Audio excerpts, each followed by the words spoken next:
So, good morning everyone. My report for today is about the Commonwealth Constitution.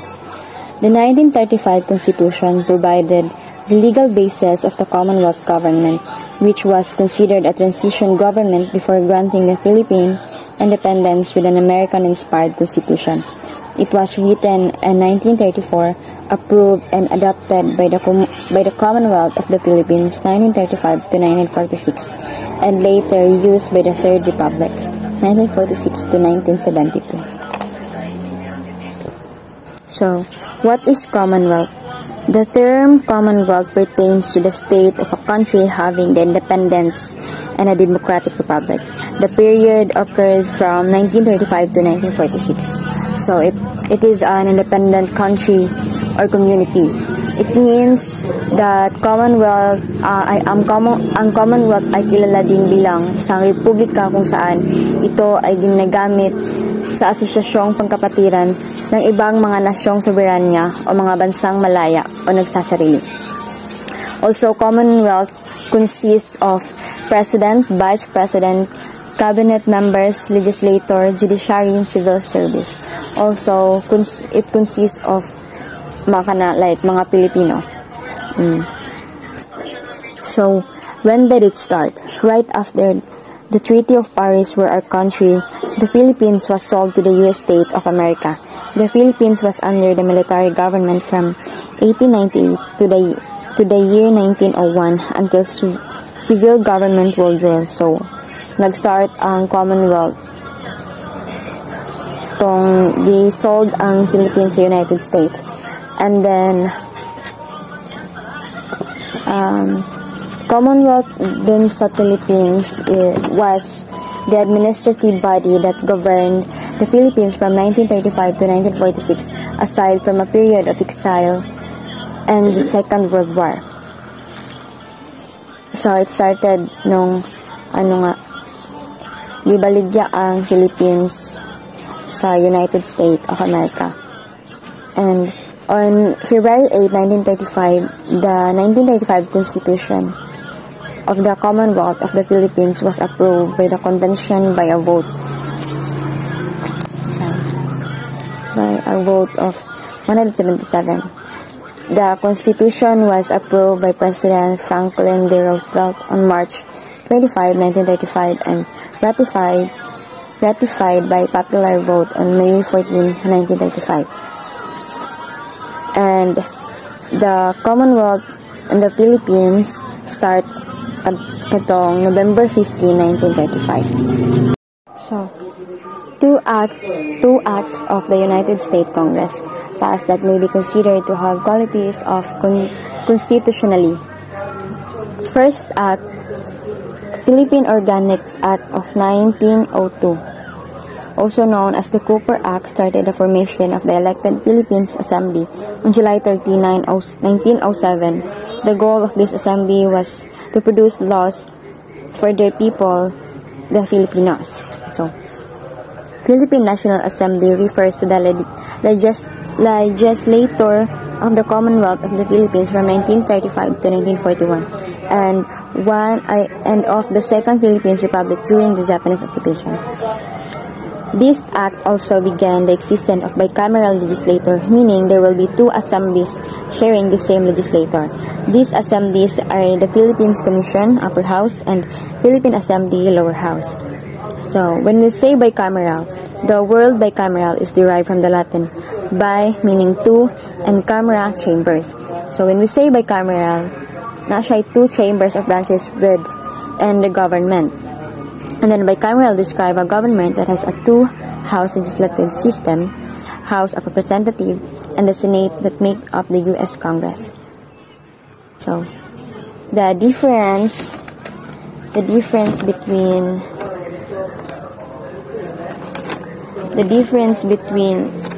Philippine Commission and the Philippine Assembly are the members of the Philippine Commission were appointed by the U.S.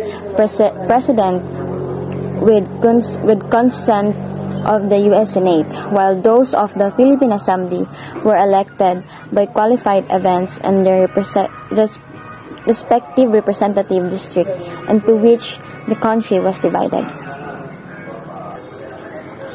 This act include the Bill of Rights.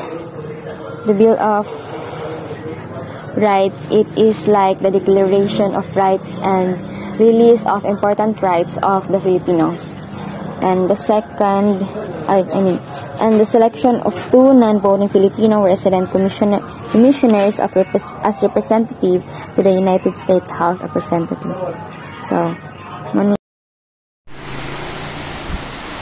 So, good morning everyone. My name is Casey Caparos and I will be the one to continue the discussion. And here we have the second act, the Philippine Autonomy Act of 1916, also known as Jones Law. It happened on August 29, 1916, enacted by the 64th United States Congress. It created the first truly elected national Philippine legislature. It is also the first ever law to modify the state of the Philippine government and wish for the grant to independence of the Philippines by ending the United States dominance over the Philippines through the elimination of the Philippine Commission and change it with a Senate that serves as the upper house, then its members elected by the country's voters. So these 2 acts, the Philippine Organic Act the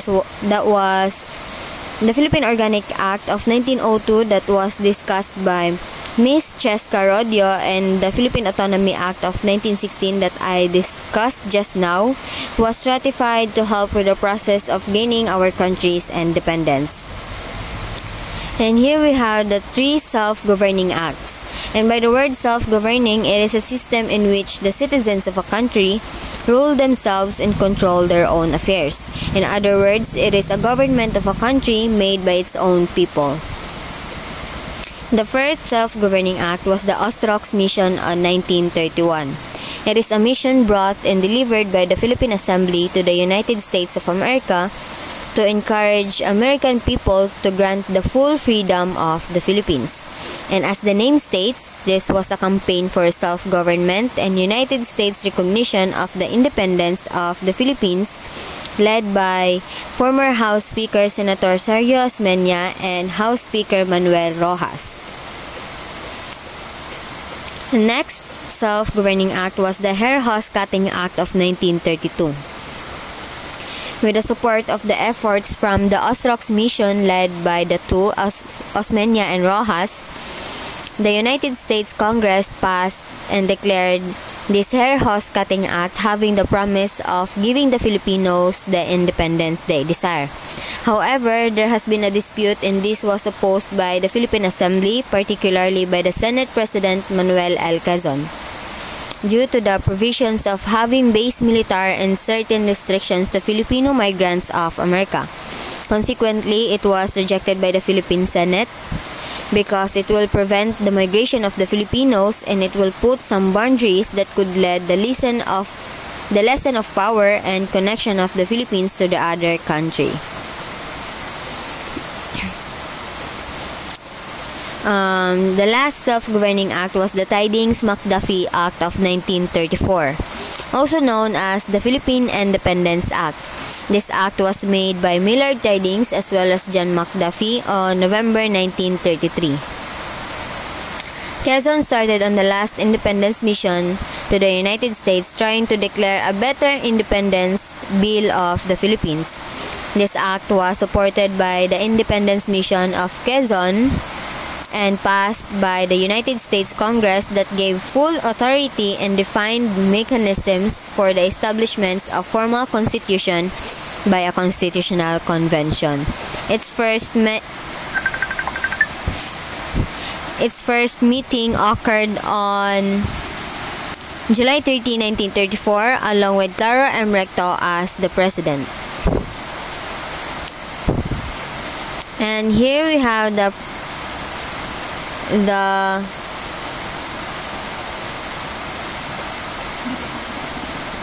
excuse me,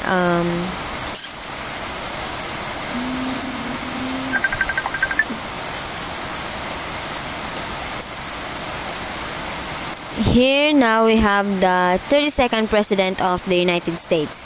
President Franklin D. Roosevelt declared that the Commonwealth Constitution was approved on March 25, 1935 and ratified on and accepted by majority of votes on May 14, 1935. Next is the preamble of the Commonwealth Constitution, and it states that the Filipino people, imploring the aid of divine providence in order to establish a government that shall embody their ideals, conserve and develop the patrimony of the nation, promote the general welfare, and secure to themselves and their prosperity the blessings of independence under a regime of justice, liberty, and democracy, do ordain and promulgate the Constitution.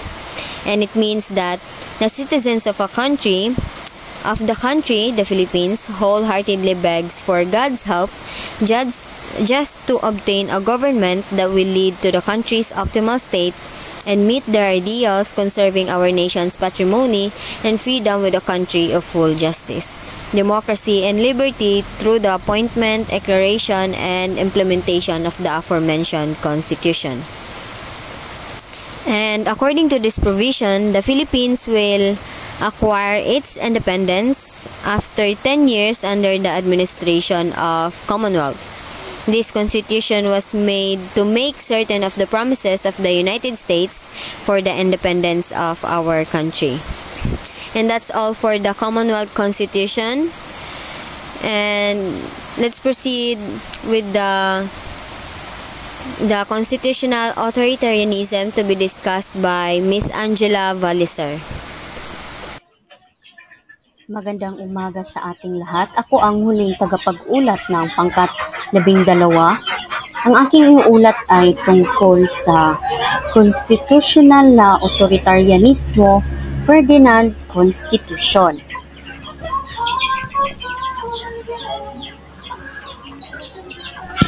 Ang konstitusyonal na authoritarianismo ay ang sistema ng pamahalaan na ipinatupad ni Pangulong Ferdinand Marcos sa ilalim ng 19 at 73 saligang batas ng Pilipinas.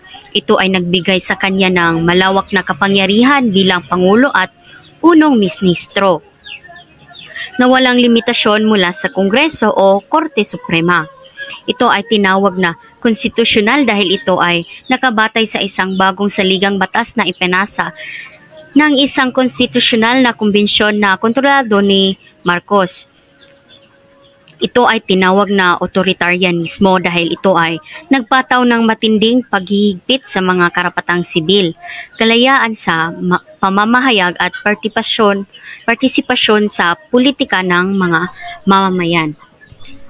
At ating pakinggan ang boses ni Ferdinand Marcos. You know, when I proclaimed martial law, I didn't proclaim martial law alone. It is made to appear as if I just signed the decree and said, I impose martial law on each and every one of you. No. I asked the legislature to please pass a law proclaiming martial law because there was anarchy in the country. Now, let me say this, the opposition was strong and they were members of the Security Council and somehow they adopted a resolution which required that there be a unanimous vote for the armed forces to be able to move. And therefore the armed forces was immobilized. At the same time, I asked the opposition party to come and join me in a coalition government. I offered one half of the cabinet. And of course they laughed at me and said, why should we join you? We're going to take over the government.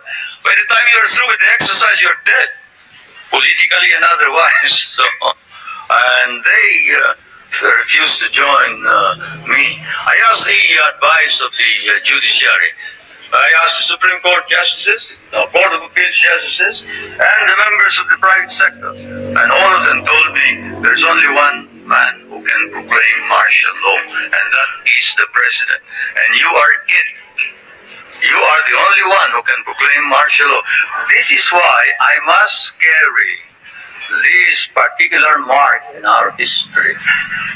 I could not have transferred it to the legislature. Why? Because the legislature did not have the power. What does the Constitution provide? The President shall be the Commander-in-Chief of the Armed Forces of the Philippines, and he may order the armed forces out to quell any disorder, riot, rebellion, invasion, insurrection, and in case of invasion, insurrection, rebellion, or imminent danger thereof, when the public safety requires it, he may suspend the privilege of the writ of habeas corpus or proclaim martial law throughout the Philippines or any part thereof. What does that provision provide? It provides that only the President can proclaim martial law. I repeat, that is why I had to assume responsibility. And I am not one for shirking duty. The people said there was necessity for proclaiming martial law. And the people said, you are the only official who can proclaim martial law. So I proclaim martial law. And I sincerely believe that it was necessary to proclaim martial law to install order and stability because there was complete anarchy throughout the country.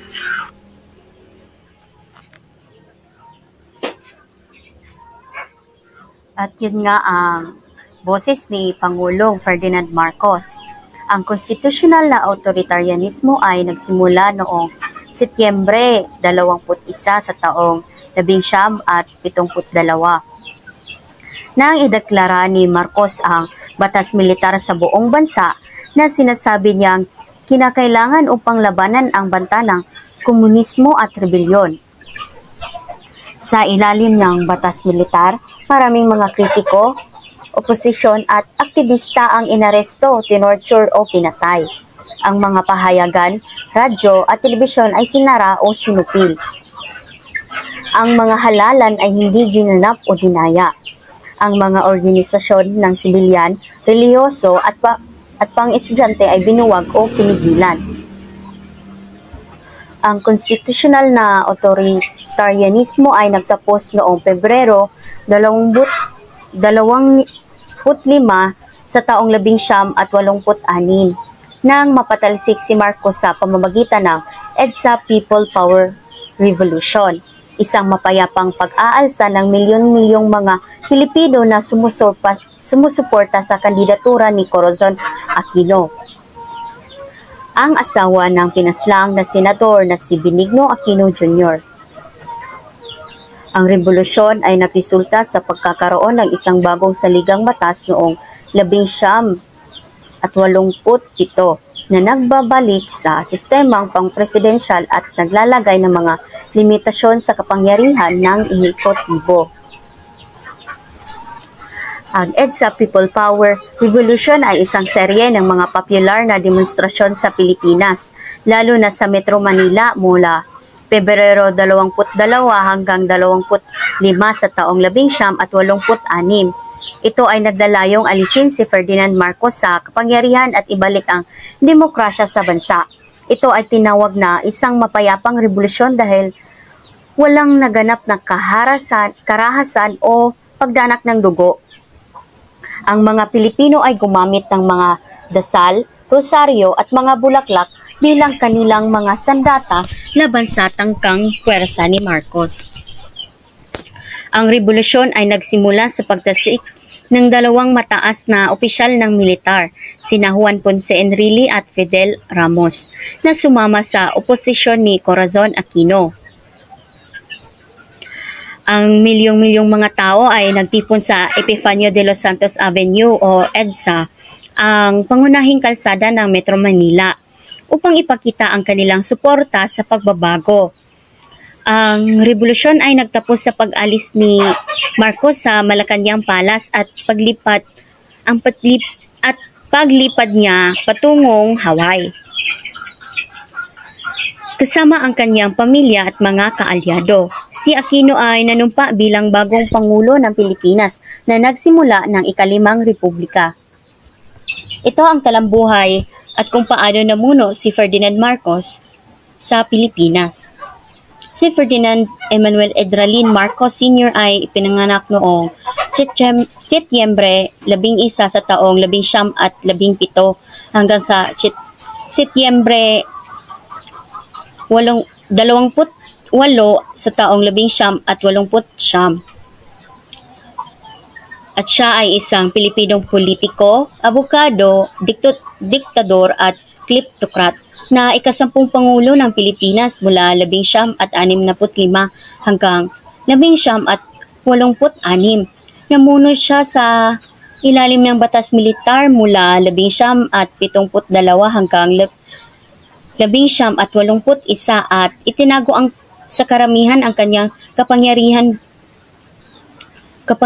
batas militar hanggang sa mapatarsik siya noong 1986 na binansagan ang kanyang pamamahala bilang otoritarianismong konstitusyonal sa ilalim ng kanyang kinusang Bagong Lipunan o Bagong Lipunan Movement. Isa sa mga pinaka-kontrobersyal na pinuno ng ika-20 siglo ang pamamahala ni Marcos ay nakasisindak sa katiwalian, pagmamalabis at brutalidad nito. Nakamit ni Marcos ang tagumpay sa politika sa pag-aangkin na siya ang pinalamutian na bayani ng digmaan sa Pilipinas. Ngunit marami sa kanyang mga pag-aangkin ay natagpuan na hindi totoo, na may mga dokumento ng United States Army na naglalarawan sa kanyang mga pag-aangkin sa panahon ng digmaan bilang mapanlinlang at walang katuturan. Pagkatapos ng ikalawang digmaang pandaigdig, naging abogado siya, pagkatapos ay naglingkod sa kapuluan ng mga kinatawan ng Pilipinas mula 1949 hanggang 1959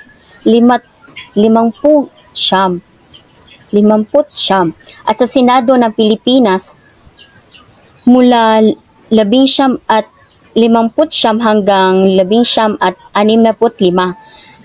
Siya ay nahalal na Pangulo ng Pilipinas noong 1965 at namuno sa isang ekonomiya na lumago sa simula ng kanyang 20 taong pamamahala, ngunit magtatapos sa pagkawalan ng kabuhayan, matinding kahirapan at isang durog na krisis sa utang. Ipinagpatuloy niya ang isang agresibong programa ng pagpapaunlad ng infrastruktura na pinondohan ng utang sa ibang bansa na ginagawang popular sa kanyang unang termino. Bagaman nag-trigger ito ng isang krisis sa inflasyon na humantong sa kaguluhan sa lipunan sa kanyang ikalawang termino. Inilagay ni Marcos ang Pilipinas sa ilalim ng batas militar noong Setyembre 23 sa taong 1972. Bago matapos ang kanyang ikalawang termino, ang batas militar ay pinagtibay noong 1973 sa pamamagitan ng isang mapanlinlang na referendum.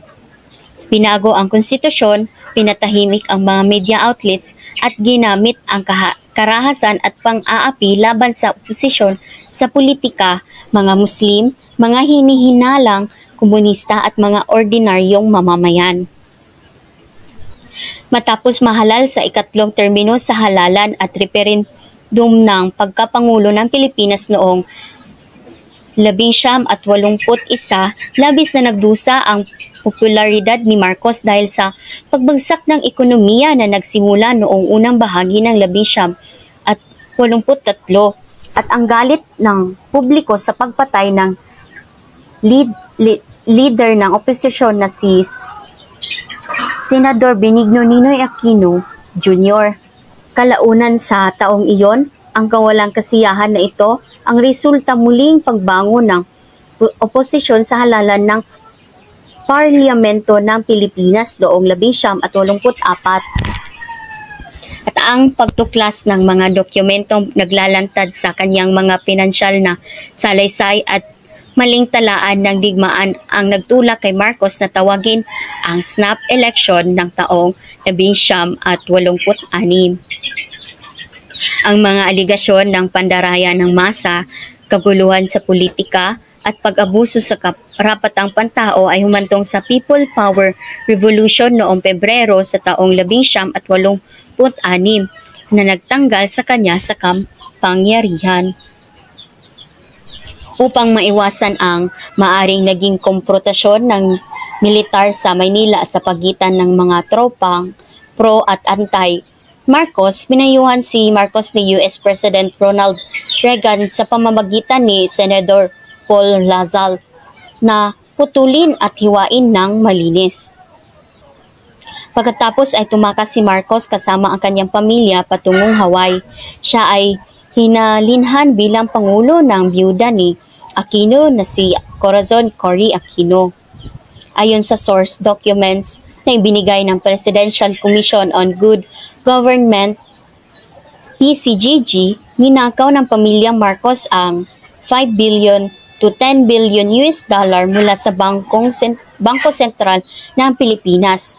Nindigan din ang PCGG na nagkaroon ng dekadenteng pamumuhay ang pamilyang Marcos at inalis ang bilyong-bilyong dolyar mula sa Pilipinas sa pagitan ng taong 19 at 65 hanggang sa 19 at 86. Ang kanyang asawa si Imelda Marcos ay nagpasikat sa kanyang sariling karapatan sa pamamagitan ng mga kalabisan na naging katangian ng pagsasabwat nila ng kanyang asawa na diktadura ang pinagmulan ng katagang Emel Dific. Dalawa sa kanilang mga anak na sina Amy Marcos at Bongbong Marcos ay aktibo pa rin sa politika ng Pilipinas, kung saan nahalal na Pangulo si Bongbong sa 2022 Philippine Presidential Election. Sina Ferdinand at Imelda Marcos ang may hawak ng Guinness World Record para sa pinakamalaking pagnanakaw mula sa isang pamahalaan sa loob ng ilang dekada. Bagaman, kinuha ng Guinness ang talaan mula sa kanilang website habang sumailalim ito sa periodic review ilang linggo bago ang halalan ng 2022. Ito ang mga sanggunian tungkol sa aking pag-uulat.